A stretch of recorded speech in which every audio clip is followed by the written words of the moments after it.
Good morning sa ating lahat. Tara, basa na tayo ng ating libro, The Word in Other Words, Bible Diary 2023.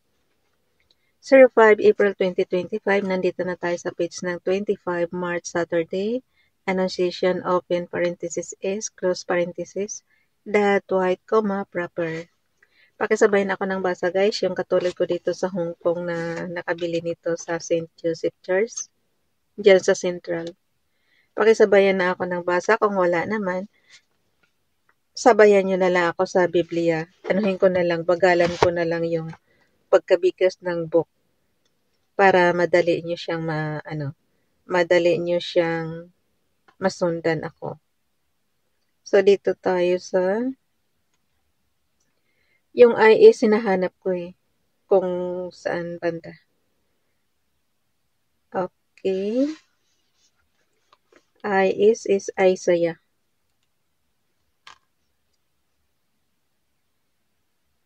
Isaiah. Okay. Ba't wala yung dito? Wala dito yung, ayun nga, Isaiah nga siya. Kasi guys, siya, abbreviation. Kaya, kailangan ko pang hanapin doon sa likuran ng book. Okay, ulitin ko lang. The word, first reading, Isaiah chapter 7, verse 10 to verse 14. Verse 10 to up to verse 14, guys. And then, chapter 8, verse 10. Dalawang chapter siya, okay. Isaiah chapter 7, verse 10 to verse 14. Chapter 8, verse 10.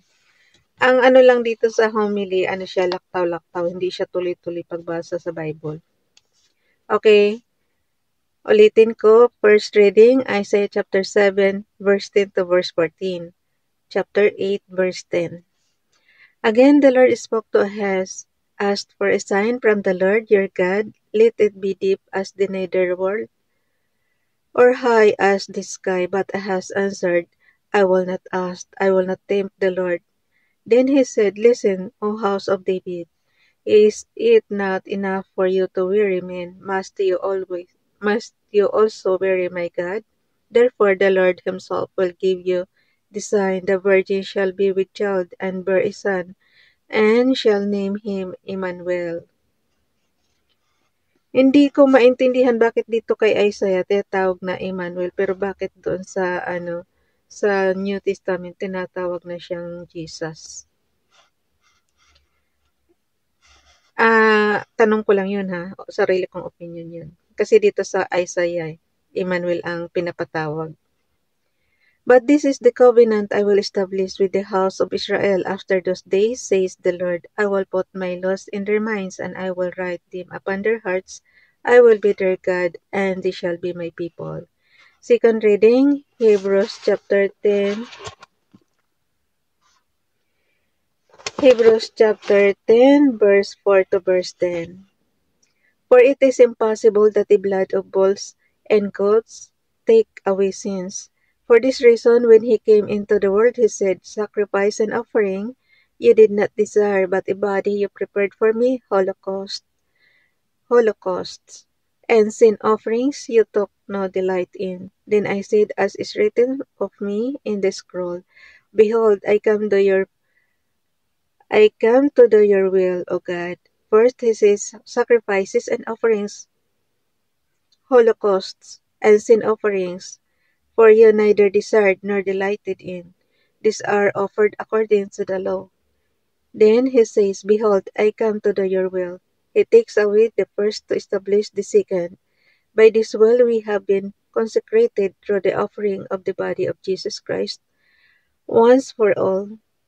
For it is impossible that the blood of bulls and goats take away sins. For this reason, when he came into the world, he said, Sacrifice and offering you did not desire, but a body you prepared for me, holocausts and sin offerings you took no delight in. Bakit pabalik-balik?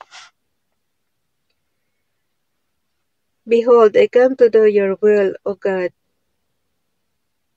Ulitin ko lang guys, sacrifice and offering you did not desire, but a body you prepared for me, holocausts and sin offering you took no delight in. Kaya ako nasabi, kasi sinabi na rin yan doon sa itaas na binasa natin. Then I said, as is written of me in the scroll, Behold, I come to do your will, O God. First it says, sacrifices and offerings, holocausts. Ilang beses na yan binanggit guys ha. Kayo na rin mismo magbasa. O God, first he says, sacrifices and offerings, holocausts, and sin offerings you neither desired nor delighted in. These are offered according to the law. Then he says, Behold, I come to do your will. He takes away the first to establish the second. By the will, we have been consecrated through the offering of the body of Jesus Christ once for all. Gospel reading, Luke chapter 1, verse 26 to verse 38. Yung LK guys is Luke yan. Luke chapter 1, verse 26 to verse 38. In the 6th month, the angel Gabriel was sent from God to a town of Galilee called Nazareth, to a virgin betrothed, a man named Joseph of the house of David, and the virgin's name was Mary. And coming to her, he said, Hail, favored one, the Lord is with you. But she was greatly troubled as what was said, and pondered what sort of greeting this might be. Then the angel said to her, Do not be afraid, Mary, for you have found favor with God. Behold, you will conceive in your womb and bear a son, and you shall name him Jesus. Diba katatanong ko lang guys, dito sa New Testament, sa Luke, ang pangalan niya is Jesus. Pero doon sa Old Testament, sa Isaiah, ang pangalan niya is Emmanuel. So, ano ba talaga? Tanong ko lang yun. He will be great and will be called Son of the Most High, and the Lord God will give him the throne of David his father, and he will rule over the house of Jacob forever, and of his kingdom there will be no end. But Mary said to the angel, How can this be, since I have no relations with a man? And the angel said to her in reply, The Holy Spirit will come upon you, and the power of the Most High will overshadow you. Therefore the child to be born will be called Holy, the Son of God. And behold, Elizabeth, your relative, has also conceived a son in her old age, and this is the 6th month for her who was called barren. For nothing will be impossible for God. Mary said, Behold, I am the handmaid of the Lord. May it be done to me according to your word. Then the angel departed from her. So, ibig sabihin guys, si Jesus at si John the Baptist, yung nag-ano sa kanya, is magkamag-anak. Kasi si Elizabeth tsaka si Virgin Mary is magkamag-anak. So, relative sila. In other words, by Father Bernard Espiritu, SVD Das, New Zealand. 9 months from now will be Christmas Day, the birth of the baby Jesus. Well, ang date is March. Paano magiging Christmas? Yung old calendar. Kasi sa panahon natin ngayon guys is new calendar. Binago kasi yung calendar natin. So, itong na to is noong araw na calendar. Kasi March pa lang na sa kanila Christmas na, December na. Okay, 9 months from now. Ay, tama. 9 months nga naman, March. Di new calendar na ito. Ano ba naman, sarap? Nalilito na. 9 months from now will be Christmas Day, the birth of the baby Jesus. Kailangan talaga natin guys, yung comprehension natin dito. Malawak, kailangan basahin mabuti para maintindihan. Ang akala ko, pagtingin ko, March pa lang, Christmas na. Yung pala 9 months from now. Okay, copy. 9 months from now will be Christmas Day, the birth of the baby Jesus, announced by the Archangel Gabriel in the feast that we celebrate today. Hail, favored one, was the greeting uttered by the Archangel Gabriel to Mary with troubled hair, but angels are messengers who bring calmness and peace. A prerequisite for a good dialogue, Gabriel did not hesitate to clarify his greeting by citing a more familiar truth known to Mary. You have found favor with God. The Gospel of Luke seemingly presents the moment we call the Annunciation as an event that happened in a wink of an eye. I would like to understand it as a moment of divine revelation. The near-death experience related by some people can be an example that can shed light. This experience is a momentary encounter with the divine but gives a significant and unforgettable personal memory where so much seems to happen. My entire life flashed in an instant before me would be the expression that one utters, and that moment brings clarity. Whatever happened to Mary is the subject of endless reflections and lengthy treatises on the sacred encounter. But for now, my space is limited, and there is only one thing I would like to share to this your reflected mind and prayerful heart. The Annunciation is a moment of faith when Mary had a divine encounter with the Archangel Gabriel. She received a proposal from God, a dialogue that clarifies the offer took place, which made her declare her true self, the handmaid of God, willing and ready to be God's vessel who can help realize God's mission. The divine plan and a human willingness made the word become flesh. May the feast of the Annunciation deepen our prayerful dialogue with God this year, knowing we are God's missionary disciples as Pope Francis calls us. May we encounter messengers who can bring calmness and peace that we may listen to the events, friends, or even strangers who bring pieces of good news to us. May we become conscious that we are called to be friends of God who can make God visible again in the here and now. 26 March Sunday, 5th Sunday of Lent, that Violet, P is one. The word, first reading, yung easy guys is Ezekiel. Ezekiel, yes. First reading, Ezekiel chapter 37, verse 12 to verse 14.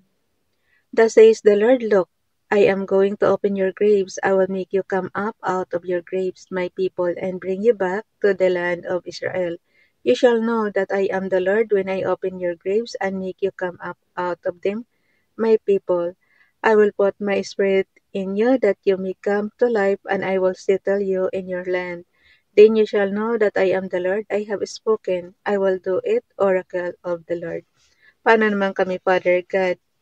Yung lang, Israel na lang lagi mong binabanggit dito. Paano naman kaming tiga-ibang bansa na hindi sakop ng Israel, di ba? So, paano, pwede bang sabihin mo rin sa amin na, then you shall know that I am the Lord, I have spoken. I will do it, oracle of the Lord. Nawa sabihin mo rin niya sa aming bansa. Second reading, ang ROM is Romans chapter 8 verse 8 to 11.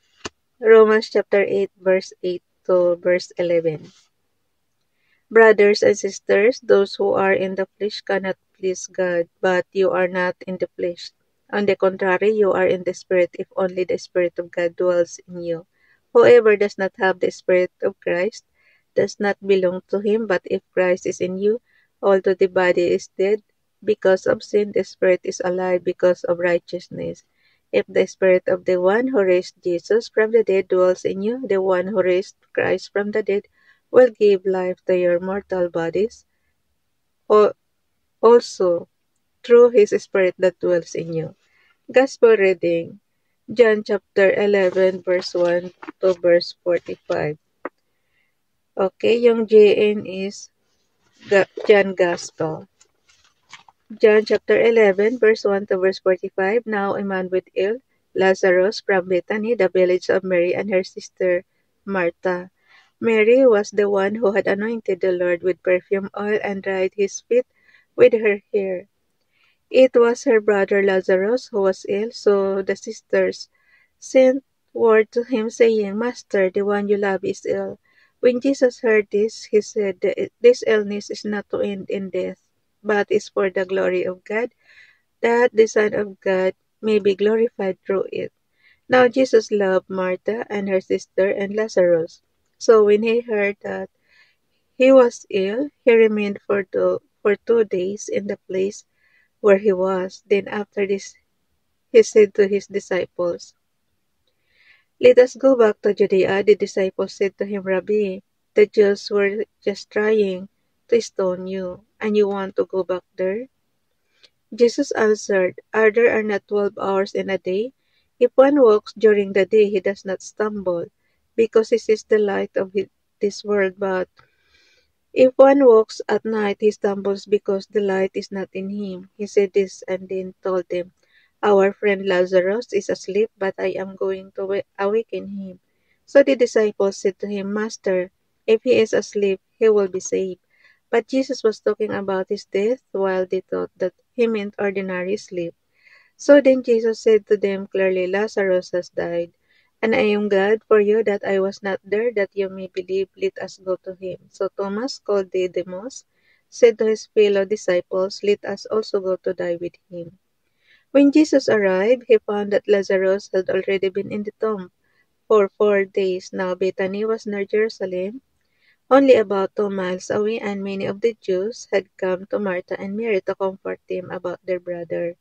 When Martha heard that Jesus was coming, she went to meet him, but Mary sat at home. Martha said to Jesus, "Lord, if you had been here, my brother would not have died. But even now I know that whatever you ask of God, God will give you."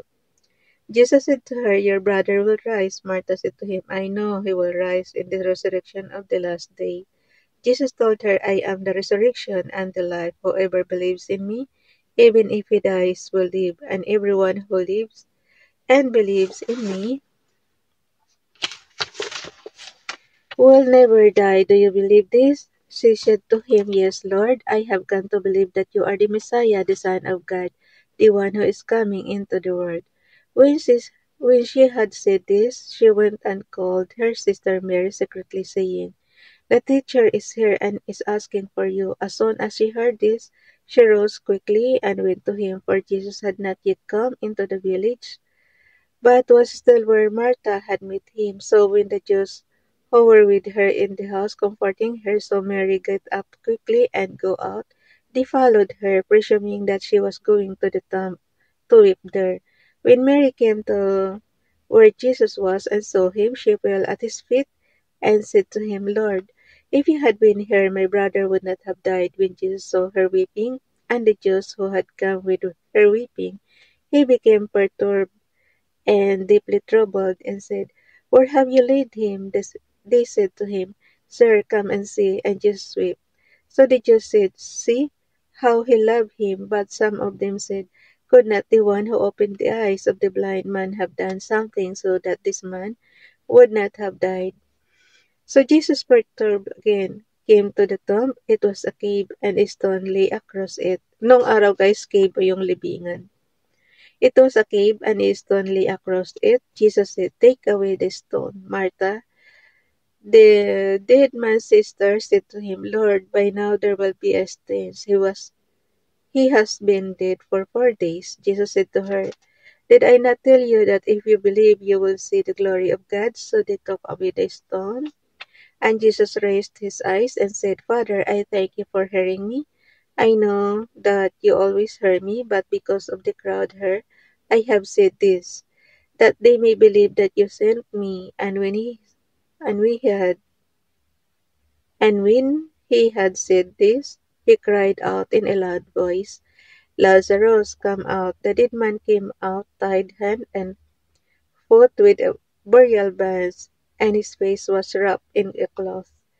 So Jesus said to them, "Untie him and let him go." Now many of the Jews who had come to Mary and seen what he had done began to believe in him. Sa generation natin ngayon guys, di ba binuhay niya si Lazarus? Nasaan na kaya si Lazarus this time?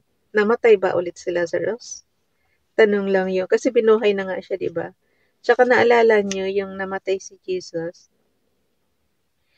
Yung mga tomb, bumukas din.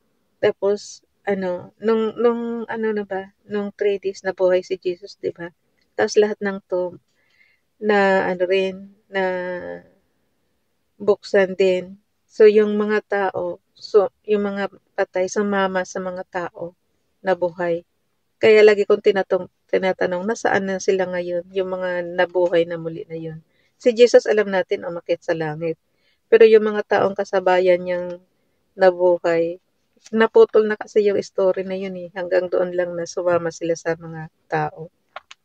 Sa karamihang tao. Yun ang nabasa natin sa Bible. Kaya lagi kong tinatanong, yung Bible ba sa generation natin ngayon, nasaan na sila yung nasaan na yung mga binuhay? Katulad nito si Lazarus, binuhay din. Uli. So, nasaan na siya ngayon sa generation natin, di ba? In other words, by Father Dante Salsius Barrel, SBD Rome. Bethany, the village of Lazarus and his sisters, the central location of our gospel episode, has two possible meanings. House of affliction or house of dates, the fruit, not boy and girl, are together. The Bethany that Jesus visits is indeed a house of affliction, a dark place. But given the theme of the gospel story, the first seems more appropriate. Bethany is a place of death and a place to die. The gloominess of Bethany is anticipated by the news sent to Jesus about the illness and eventual death of his friend Lazarus. Its morbidity is accentuated when Thomas recklessly muttered, "Let us also go there to die with him." Once the story shifted to Bethany, its advertised darkness comes to the fore. Jesus, upon arriving, was welcomed by Martha with a rueful, "Lord, if you had been here, my brother would not have died," something which Mary tearfully repeated a little later. The deathly atmosphere of Bethany is palpable, as readers are made to see people weeping, the tomb closing, and the Jews, the ones who wanted to murder Jesus, lurking. This probably was the reason why Martha had to inform Mary secretly that Jesus had arrived. Jesus was aware that pain and danger awaited him in the house of affliction, but he came anyway, and we witness how his presence transformed the darkness of that place into brightness, the threat of death into a miracle of life. The house of afflictions, the house of affliction becomes a house of miracles in Jesus. My friend had a terrible accident early this year. He broke his spinal cord, and as a result, he lost all mobility. In a blink of an eye, he became a man of affliction. It took me a while to call because I had no idea what to tell him. But when I ran out of excuses, I hesitatingly video called him. I expected anger, pain, and some tears, but to my surprise, I was greeted by a smiling face. Yes, yes, there was pain in his eyes, but it made the smile more genuine and potent. He told me how grateful he told he told me how grateful he is that he survived, and he shared how in the hospital he can inspire other patients like him to have faith, hope, and love. I could not believe what I was seeing and hearing. The person I thought was a man of affliction turns out to be a man of miracles. My friend is a strong person, but what he had shown is beyond human strength. When we were about to end our conversation, he told me, "Father, before you go, can we pray?" I said, "Of course." Being the priest, I thought I was going to pray for him. But he started thank God and prayed for me. It became abundantly clear where he gets his strength from at that moment. A house of affliction can be transformed into a house of miracles. The Bible tells us so, and my friend proves it true. Bukas na itong 27 March Monday, guys. Ang sa akin lang talaga, lagi kong pinagpipray, good health lang, good health. And pagalingin niyo na po kaagad ang asawa ko sa kanyang yung dalawang binti na mamaga kasi, so nawa gumaling na po. Bye everyone. God bless us.